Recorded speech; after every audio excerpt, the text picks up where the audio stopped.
Welcome back to the channel, YouTubers. So today, I'm really excited. I got these Beast Broadheads in the mail. They're going to be the first mechanical that I've shot out of my new bow. In the past, I've shot in fixed blades. Obviously, there's a love-hate relationship on the internet with these. You know, a lot of people don't like Josh Bomar. A lot of people don't like the product, this, that, the next thing. Everybody's entitled to their opinion. I really like what I've seen with these, and I want to give them a try myself. I feel like I'll be able to get some good shots and some pass-throughs. The number one reason why I wanted to go back to a mechanical, I want better blood trails. Fixed broadheads, blood trail's been lackluster. Ultra sharp blades, full pass-throughs, and it's like drip, drip, drip, drip. I miss the days of the mechanicals where you could walk through the woods and just see a trail of blood sprayed all over the place. So that's my hopes with these. So with that, we'll see what we can do this year with them. So before we take an in-close look at these, one thing that I do want to mention that I think is kind of annoying is these little finger gloves. They're a little slippery to get on and off. They're kind of hard to get on your hand, especially this thumb one. You've got to curl it, maneuver it, spin it, and it wants to slide off. And then once you've got the thumb one on, it makes it even harder to get the index one on because you can't use your fingers to pinch. But once you've got it on, you know, they work really nicely. I did close this blade once. You do have to put quite a bit of effort into getting this blade shut.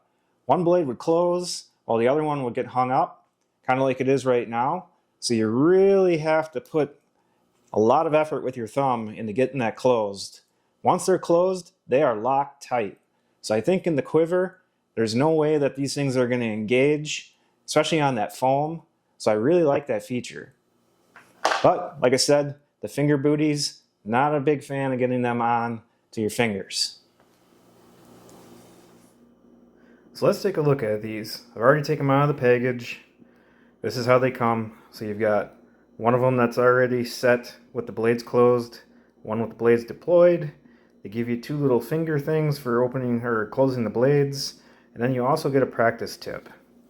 So the main reason why I bought these, obviously, Josh Bomar has basically advertised the crap out of these things. I liked what I saw from some of the videos that he's done. I have only shot fixed blades out of my Matthews V3. One simple reason why I do that is because I haven't had the greatest penetration with my setup. So since switching to fixed blades and buying that bow, I've been able to get some pass-through shots. These are the first mechanicals that I'm going to try out of it.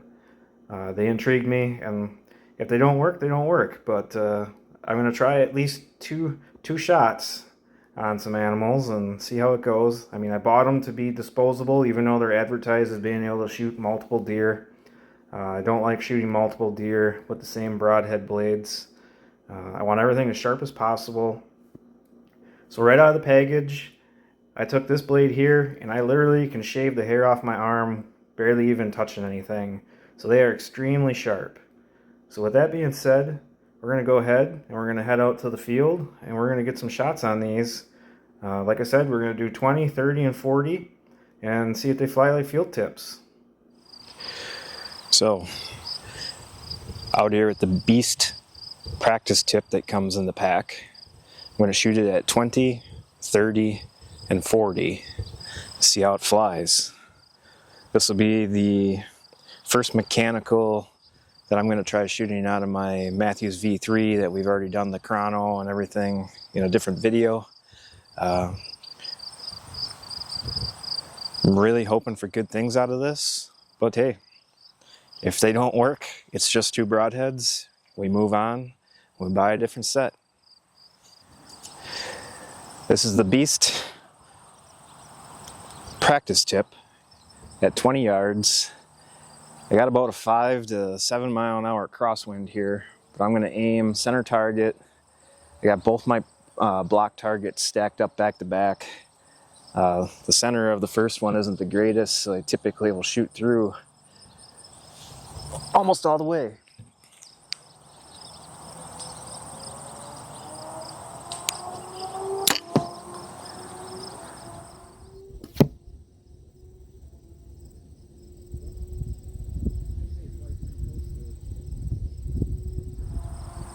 So I'd say it flies pretty close to a field tip on that one.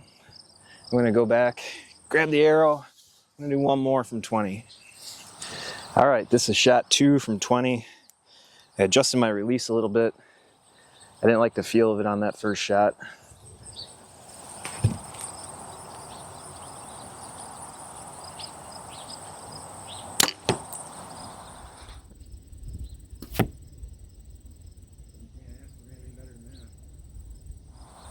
I mean, you can't ask for anything better than that. All right. This is the Beast practice tip at 30 yards. So remember, I still have that crosswind.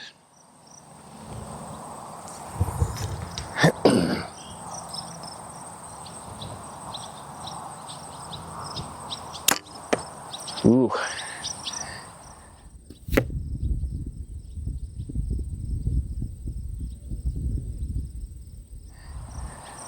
She got a little squirrely at 30. We're gonna try that again. So here's the redo. Beast practice tip, 30 yards.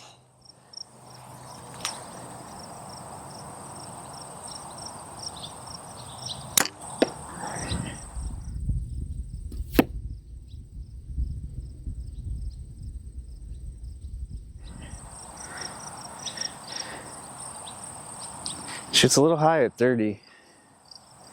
I do notice that it has a little weird twirl that's going on with it. Let's try one more. All right, shot number 3, 30 yards. Again, aim in center of target.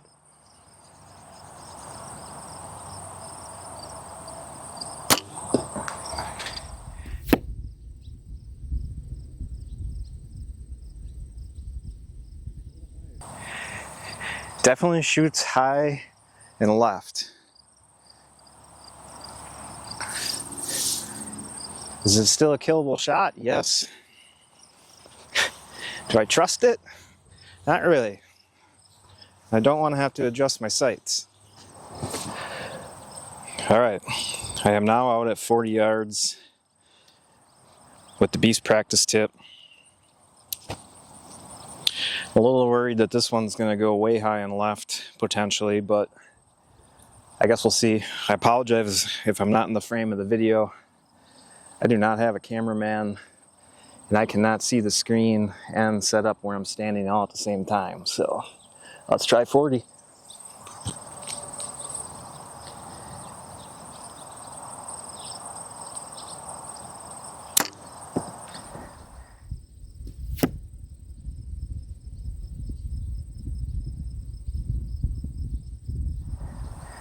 Huh. So 40 was almost dead nuts. Not sure what's happening at 30. I definitely know there's a little swirl on the arrow, but where I'm shooting here, the wind isn't all the same. Got some round bales and some farm equipment that blocks the wind, and there's like little wind tunnels, and where it's swirling is like right in the tunnel. So we're back at 40. I got the Beast practice tip on here. I'm also going to shoot one of my regular field tips just for reference.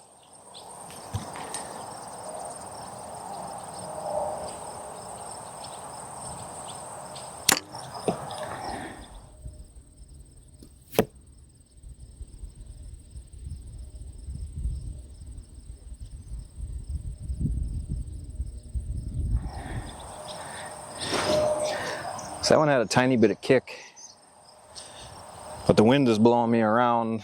I like the elevation. I think it would have been accurate left-right without this wind clipping this bow. So here's a practice tip for reference.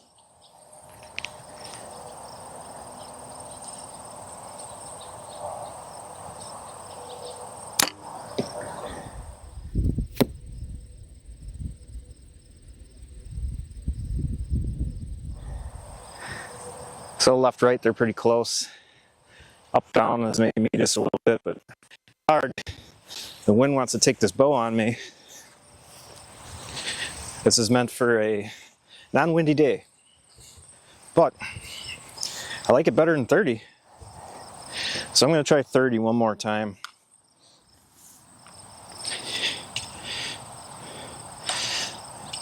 Got the beast practice tip.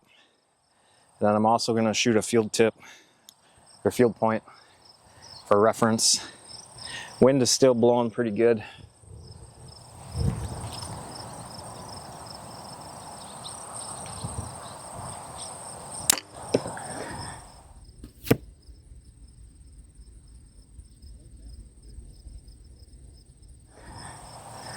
So I like that one at 30.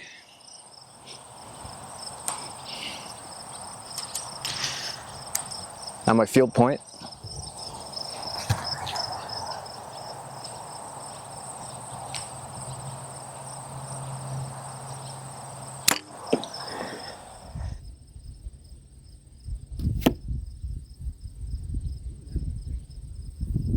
So even that one kicked. They're doing it in the same spot, but